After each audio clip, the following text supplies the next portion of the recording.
10 సంవత్సరాల మెట్రోను 1 కిలోమీటర్ అయినా విస్తరించండ్రా.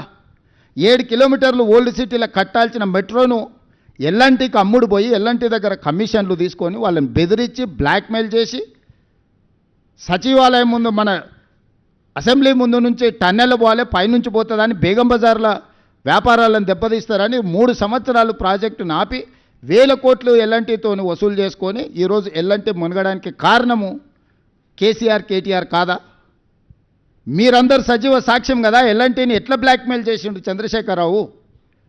ఎందుకు మెట్రో నగర విస్తరణతో పాటు మెట్రో విస్తరణకు ఎందుకు ప్రణాళికలు చేయలేదు? ఎందుకు కట్టలేదు? 10 సంవత్సరాలు స్ట్రైట్గా 10 సంవత్సరాల 20 లక్షల కోట్ల రూపాయల ఆదాయము చంద్రశేఖరరావు గారి చేతికి వచ్చింది తెలంగాణ రాష్ట్రంలో. 20 లక్షల కోట్ల రూపాయల ప్రజలు కట్టిన పన్నులు చంద్రశేఖరరావు గారు ఎక్కడ ఖర్చు పెట్టిండ్రు, ఏమి నిర్మించిండు, ఏమి అదనపు ఆదాయాన్ని తీసుకొచ్చిండు?